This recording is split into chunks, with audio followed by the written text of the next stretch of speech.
हमारे पास है active voice and passive voice. किसी बात को नरेट करने के दो तरीक़ेकार होते हैं, जिसमें हम एक तरफ हम सब्जेक्ट को लेकर चलते हैं जहाँ पे, और दूसरा तरीक़ाकार होता है जहाँ पे हम लोग ऑब्जेक्ट के ऊपर एम्फेसिस कर रहे होते हैं। यानी कि कहने का मतलब ये है कि कुछ ऐसे बातें होती हैं जहाँ पे ऑब्जेक्ट बहुत ज़्यादा इम्पोर्टेंस रखता है, तो हम उसको किस में ले जाते हैं, पैसिव वॉइस में। और कहीं पे सब्जेक्ट बहुत ज़्यादा इम्पोर्टेंस रखता है तो हम उसको ले जाते हैं एक्टिव वॉइस में। ठीक है। इस्लामाबाद में 4 बंदे कत्ल कर दिए गए, न्यूज़पेपर की हेडलाइन। ठीक है। इसमें कत्ल होने वाले ऑब्जेक्ट हैं, कत्ल करने वाला सब्जेक्ट है, लेकिन सब्जेक्ट गायब है, सब्जेक्ट का जिक्र ही नहीं है क्योंकि तो पता नहीं है। ठीक है। और जो कत्ल हुए हैं उनके ऊपर एम्फेसिस ज़्यादा है, तो हमारी नरेशन चेंज हो गई। हम उसको किस में ले गए हैं, पैसिव में ले गए हैं। कायद आज़म ने पाकिस्तान बनाया, Pakistan is object but Quaid Azam is very important, तो हमने सब्जेक्ट में कायद आज़म को जगह दे दी, तो वो किस में आएगा, एक्टिव साइड में आ जाएगा। एक्टिव का मतलब जहाँ पे सब्जेक्ट एक्टिवेट हो, एक्टिवली इन्वॉल्व हो।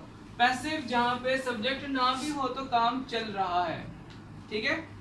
तो ये बेसिकली जो आपको मैंने तरीकाकार बताया है, ये सारी चीज़ें जो हैं एज इट इज़ अप्लाई नहीं होती हैं, बस रूल्स हैं। मतलब ये सेंटेंसेस बहुत सारे मीनिंगफुल नहीं होंगे, मतलब इनका कोई मतलब नहीं बनता होगा रियल लाइफ में, लेकिन मैंने क्यों ऐसे एक नंबर वाइज एक ही सेंटेंस के 12 बना दिए और एक ही सेंटेंस के उसके 10 बना दिए। वजह ये है बनाने की ताकि आपको हेल्पिंग वर्ब्स का पता चल जाए, आपको पता चल जाए कि इसके साथ इसमें क्या चेंजेस आएंगी। मतलब जैसे तावीज़ सानी होता है, एक फॉर्मूला सा होता है, वो बना के अपने पास आप रख लें तो 100% नहीं तो 70% आपकी ग्रिप बन जाएगी एक्टिव एंड पैसिव में, सिंपल एक ही सेंटेंस के ऊपर। फॉर एग्जांपल हम बात करते हैं प्रेजेंट में, प्रेजेंट इंडेफिनिट के 4 लिखे गए हैं, indefinite, present continuous, present perfect, present perfect continuous, past indefinite, past continuous, past perfect, past perfect continuous. इसी तरह future indefinite, future continuous, future perfect और फ्यूचर परफेक्ट कॉन्टिन्यूस लिखा गया यहाँ पे। ओके जी, हम बात करते हैं कि यहाँ पे इसको कैसे चेंज किया जाएगा। ही गोज टू स्कूल, इसमें हम लगा रहे हैं school is gone by him. एक बात याद रखिएगा, हमेशा पैसिव वॉइस में थर्ड फॉर्म ही आती है, थर्ड फॉर्म ही आएगी। और इसका जो हेल्पिंग वर्ब होगा वो नीचे वाले सेंटेंस से लिया जाता है, एक्टिव के नीचे वाले से लिया जाता है और इसके अंदर इस्तेमाल किया जाएगा। इसमें तीसरी टाइप परफेक्ट कॉन्टिन्यूस की गुंजाइश नहीं होती है पैसिव वॉइस में, ना यहाँ पे नजर आएगा ना यहाँ पे नजर आएगा। यहाँ पे आपको 2 मिसिंग नजर आएंगे, परफेक्ट कॉन्टिन्यूस भी नहीं होगा और फ्यूचर कॉन्टिन्यूस भी नहीं नजर आएगा। तो इसमें क्या आ जाएगा, इज एम आर लगता है, इज गॉन बाय हिम।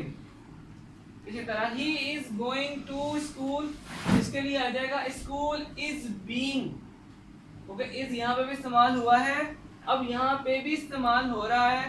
तो कंटिन्यूटी की सेंस लाने के लिए, यानी कि आईएनजी वाली फॉर्म तो उसके अंदर नहीं लग रही ना, गॉन तो गॉन ही आएगा, तो हम यहाँ पे BING लगा देंगे, being.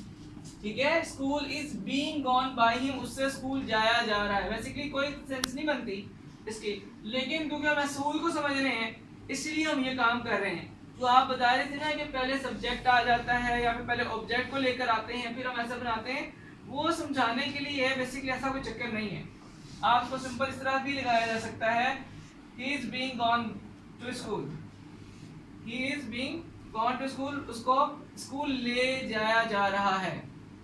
He is being gone to school, उसको स्कूल लेकर जाया जा रहा है। बेसिकली लेकर जाने वाला कहाँ पे है, नजर में नहीं है। ठीक है, उसको घसीट के लेके जाया जा रहा है, कौन लेके जा रहा है। ठीक है, ही उसमें कहीं भी सब्जेक्ट में नहीं इस्तेमाल हो रहा होता।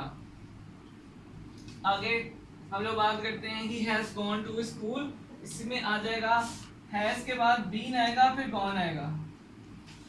हैज बीन, क्योंकि अगर आप हैज के बाद गॉन लगा देते हो वो तो परफेक्ट वैसे ही बना हुआ है, परफेक्ट तो ऐसे ही है ना, हैज गॉन तो पहले ही आया हुआ है, यहाँ पे थोड़ा चेंज लाने के लिए क्या लेके आएंगे, has been gone to school.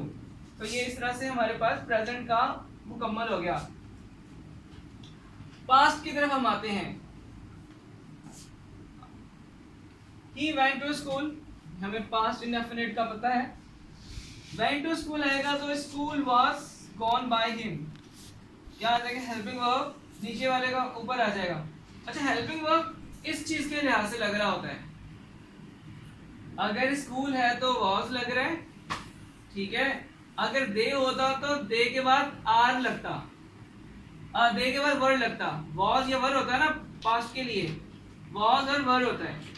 तो school was gone by him, नीचे he was going to school, he was going to school, was आ गया, going तो हम लिख नहीं सकते, going की जगह हम gone लगाएंगे तो हम was के साथ लगा देंगे being, being, being gone by him, और परफेक्ट के लिए क्या इस्तेमाल करेंगे, had के साथ been और gone।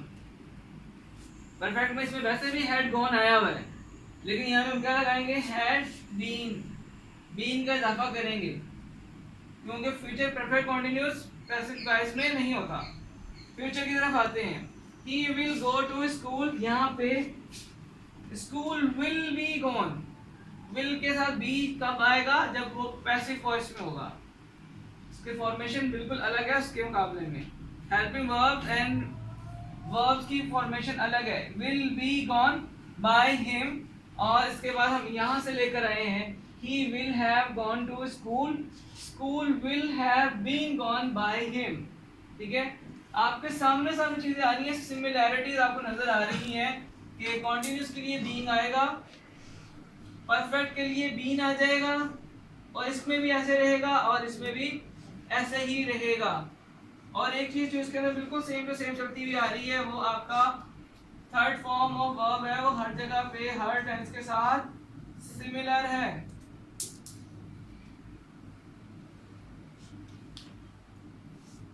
ठीक हो गया,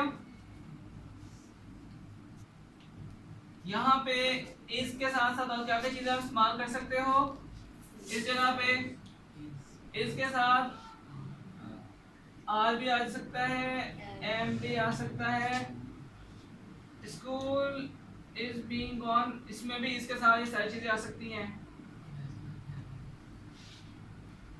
और हैज के साथ यहाँ पे क्या आ सकता है, हैव आ सकता है, हैज या हैव दोनों चीजें आ सकती हैं। नहीं, हेड हेड नहीं आएगा, हेड इधर आता है।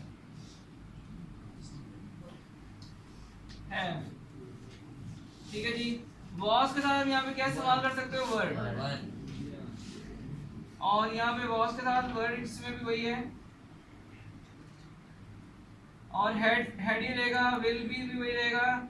ये होता है कि विल और शैल की जगह इस्तेमाल हो सकती है, विल शैल,